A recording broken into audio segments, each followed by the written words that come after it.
आज हम लोग बात करने वाला है माइक मेंजर के बारे में, जिनकी ट्रेनिंग स्टाइल बहुत ही डिफरेंट थी नॉर्मल लोगों के कंपैरिजन में। उनका वॉल्यूम बहुत लो था एंड इंटेंसिटी भयंकर थी। लेकिन अब सवाल यह आता है कि अगर आप भी उनकी जैसी ट्रेनिंग स्प्लिट को फॉलो करने की कोशिश करोगे तो फिर क्या आपकी भी उनकी जैसी बॉडी बन जाएगी? इसी चीज के ऊपर आज हम लोग बातचीत करने वाले हैं। सबसे पहले आपको यह समझना होगा कि उस चैनल के अंदर मैं चीजों को ज्यादा कॉम्प्लिकेट करने की कोशिश नहीं करता। मैं चाहता हूं कि मेरी ट्रेनिंग स्टाइल, मेरी डाइट की जो भी टेक्निक्स होती है एंड जो भी ट्रिक्स एंड टिप्स मैं खुद यूज करता हूं, उन्हीं सारी चीजों को सिंपल वे में मैं आपके साथ शेयर करता हूं। मैं ऐसा कुछ क्लेम नहीं करता कि मेरे पास सबसे बेस्ट जेनेटिक्स है जिसकी वजह से मेरी अभी करंट की फिजिक है। मैंने इसके अंदर कई साल पुट इन किए हैं एंड हर रोज मैं भर भर के मेहनत करता हूं, इसलिए मेरी ऐसी फिजिक है। एंड अगर आप भी अच्छी खासी मेहनत करोगे तो फिर आपकी भी एक बहुत अच्छी फिजिक बन जाएगी। Chapter 1, why most naturals are confused. Instagram and YouTube पर सभी लोग बहुत कॉन्फिडेंटली बोलते हैं कि इतने रैप्स हमें परफॉर्म करने चाहिए, इतने सेट्स ऑप्टिमल होते हैं, इस तरह की ट्रेनिंग स्टाइल ऑप्टिमल है एंड अगर आप ये चीज फॉलो करोगे तो फिर गारंटीड आपके मसल्स बन जाएंगे।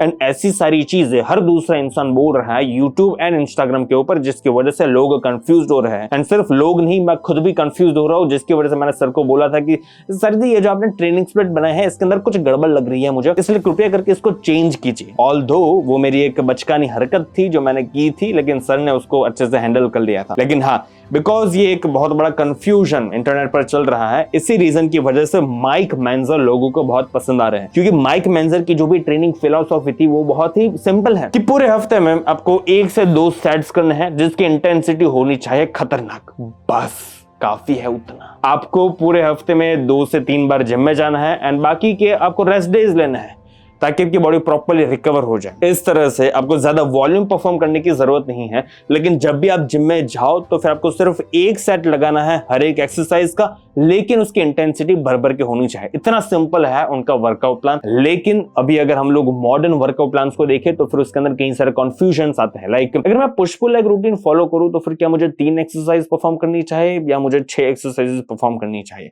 क्योंकि कुछ लोग बोलते हैं कि अगर हम लोग लो वॉल्यूम ट्रेनिंग परफॉर्म करेंगे तो फिर वो ऑप्टिमल होता है, क्योंकि स्टार्टिंग के जो भी सेट्स होते हैं वो सबसे ज्यादा मसल ग्रोथ हमारी बॉडी के अंदर स्टिम्युलेट करते हैं। इसलिए फिर ज्यादा वॉल्यूम परफॉर्म करके हम लोग बस हमारी बॉडी के अंदर ज्यादा फटीग अक्यूमुलेट करेंगे, जो चीज करने की कोई जरूरत नहीं है। वहीं पर दूसरी जगह पर मेरे जैसे कुछ लोग होते हैं जो थोड़ा हाई वॉल्यूम ट्रेनिंग परफॉर्म करते हैं, पूरे हफ्ते में अराउंड 15 सेट्स करते हैं पर मसल, लेकिन फिर भी उनकी बॉडी बनती है खतरनाक। मेरी प्रोग्रेस अच्छी खासी हो रही है एंड मैं ऐसा चाहूंगा कि आप भी इस तरह से अलग अलग वर्कआउट टेक्निक्स को फॉलो कीजिए एंड फिर उसमें से जो भी आपको पसंद है वो आपको करना चाहिए। लेकिन इस कंफ्यूजन की वजह से माइक मेंजर लोगों को बहुत पसंद आ रहे हैं। Chapter 2, how I hit my breaking point. YouTube and Instagram के ऊपर कई सारी चीजें देखने के बाद मैं थक गया था कि भाई अब इससे ज्यादा चीजें मैं कंज्यूम नहीं कर सकता, क्योंकि अब मैं थोड़ा सा कंफ्यूज हो रहा हूं, जो चीज मुझे कुछ खास पसंद नहीं आ रही।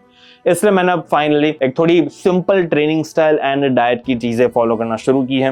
मैंने ऑलमोस्ट जो भी फिटनेस के यूट्यूब वीडियोस थे उनको कंज्यूम करना भी थोड़ा बंद कर दिया था बीच में। अभी मैं वापस से देख रहा हूं ताकि मैं वापस से थोड़ा अपडेटेड रहूं इस इंडस्ट्री के अंदर एंड मुझे पता चलता रहे कि एग्जैक्टली चल क्या रहा है।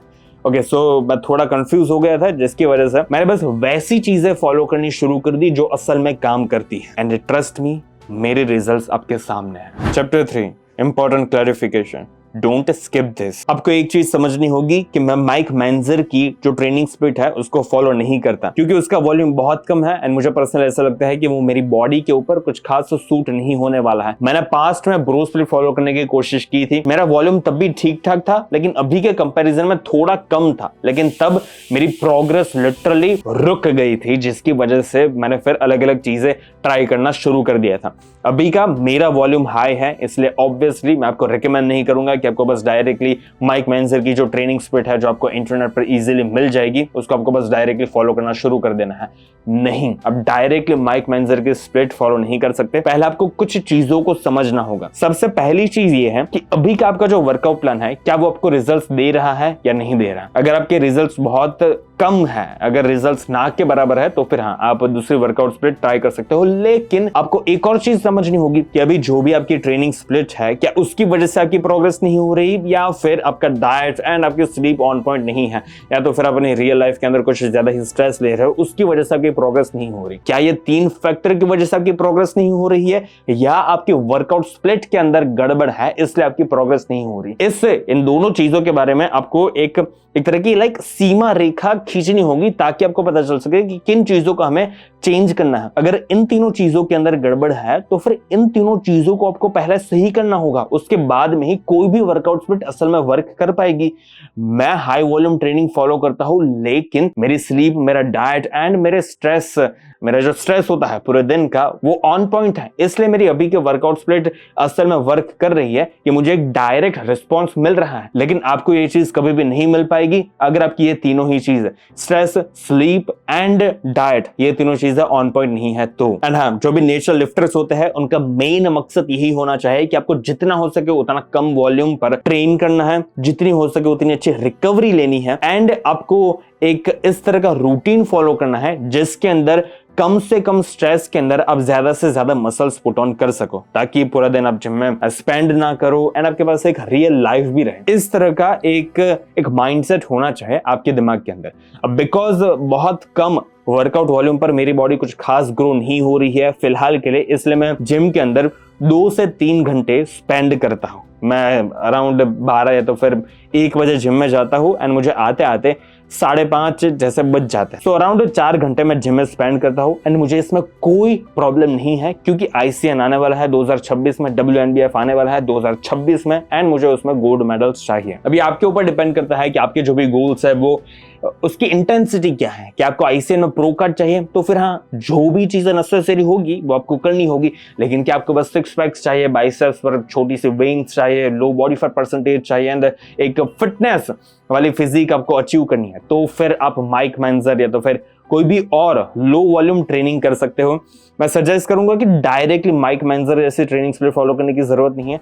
हो सके तो फिर धीरे धीरे अपना वॉल्यूम कम करना, ताकि आपको चेंजेस ज्यादा इजीली दिख सके। एंड अगर आप चाहते हो कि आपको एक radical black and white changes देखने हैं तो फिर हाँ, आप डायरेक्टली माइक मेंजर की ट्रेनिंग स्प्लिट फॉलो कर सकते हो। Chapter 4, important reality check. तुम्हें एक चीज समझनी होगी कि माइक मेंजर की बहुत अच्छी फिजिक है, इसका मतलब ये नहीं है कि तुम ऑटोमेटिकली जो भी चीजें वो बोल रहे हैं उसको बस इंप्लीमेंट करना शुरू कर दो। तुम्हारे पास अपनी भी एक अक्ल है, उस अकल को इस्तेमाल करके तुम्हें जिम के अंदर जाना होगा एंड एक वर्कआउट प्लान अपने दिमाग के अंदर तैयार करना होगा। मैं ऐसा नहीं बोल रहा हूं कि तुम माइक मेंजर की ट्रेनिंग स्प्लिट कभी फॉलो कर ही नहीं सकते। अगर एक बार एक्सपेरिमेंट करना है तो फिर करो, मजे करो। लेकिन अगर उसमें रिजल्ट्स ना मिले तो फिर तुम्हारा दिमाग इतना फ्री होना चाहिए कि वो एक दूसरी चीज को भी वापस से फॉलो करना शुरू कर सके, ताकि उसको वापस से रिजल्ट्स मिलना शुरू हो जाए। अभी साइंस ऐसा बोल रहा है कि 10 से 20 सेट्स आपको करने होंगे पूरे वीक के अंदर, ताकि आपके मसल ग्रोथ जितने हो सके उतनी जल्दी हो सके। लेकिन कुछ साइंस बेस्ड लिफ्टर्स ऐसा बोलेंगे कि पूरे हफ्ते के अंदर अगर तुम 6 से 8 सेट्स भी करोगे तो भी तुम्हारे मसल्स बन जाएंगे। अब तुम्हें इन दोनों में से कौन सा ओपिनियन असल में जिम में जाकर फॉलो करना है, ये तुम्हें चूज करना होगा। कोई भी एक आदमी आके तुम्हें बताने नहीं वाला है कि तुम्हें इस चीज को फॉलो करना है एंड और सभी चीजों को भूल जाना। सभी लोगों के पास ऐसी सुविधाएं नहीं होती कि वो एक अच्छे कोच को हायर कर सके। मेरे पास थी, मैंने ले ली है। तुम्हारे पास अगर है तो फिर तुम भी एक अच्छे कोच के साथ ट्रेन कर सकते हो। एंड अगर तुम्हें कोई कोच नहीं चाहे तो फिर तुम्हें खुद एक्सपेरिमेंट्स करने होंगे। लेकिन एक्सपेरिमेंट्स करने के लिए तुम्हारा दिमाग फ्री होना चाहिए, इसलिए इस एक रूल को कभी भी भूलना मत। अगर कोई चीज वर्क नहीं कर रही है तो फिर उसके साथ रहने में कोई भी मतलब नहीं है, जस्ट बिकॉज वो चीज सुनने में अच्छी लग रही है एंड जो जिन भी लोगों को तुम रिस्पेक्ट करते हो उन लोगों ने उस चीज का प्रचार किया है। इसका मतलब ये नहीं है कि तुम्हें बस आंख बंद करके उन्हीं सेम चीजों को फॉलो करना शुरू कर देना है। तुम्हें हमेशा अपनी अक्ल को यूज करना होगा। तुम्हारे पास से एक तरह की विजडम आना शुरू हो जाए एंड उस विजडम से ट्रस्ट में तुम ज्यादा से ज्यादा मसल्स कम समय में बना पाओगे एंड तुम्हारी जो जर्नी होगी उसमें तुम्हें ज्यादा मजा भी आएगा, क्योंकि अब ये जर्नी किसी और इंसान ने डिक्टेट नहीं की है। इस जर्नी के अंदर तुम खुद अपने शब्द लिख रहे हो। एंड अगर तुम चाहते हो कि तुम्हें असल में एक वर्कआउट प्लान मिल जाए, एक बहुत अच्छा डाइट प्लान मिल जाए, तुम्हें समझ में आ जाए कि कौन सी एक्सरसाइज ज्यादा अच्छी होती है दूसरे एक्सरसाइजेस के कंपैरिजन में, किस तरह से हम गट हेल्थ को ज्यादा अच्छा रख सकते हैं एंड और भी इस तरह की बहुत सारी चीजों के बारे में अगर तुम्हें जानना है, सप्लीमेंट्स के बारे में अगर तुम्हें जानना है, तो फिर इन सभी चीजों के बारे में मैंने the aesthetic physics blueprint course के अंदर अच्छे से आपके साथ बातचीत की है। अगर तुमने उस कोर्स को अभी तक चेकआउट नहीं किया है तो फिर ट्रस्ट मी, तुम मिस आउट कर रहे हो, बहुत बड़ी चीज को मिस आउट कर रहे हो। उसके लिंक तुम्हें डिस्क्रिप्शन में मिल जाएगी, इसलिए the aesthetic physics blueprint course को चेकआउट करना भूलना मत। आज के लिए इतना ही। अगर तुम्हें ये वीडियो पसंद आया हो तो लाइक एंड सब्सक्राइब कर देना।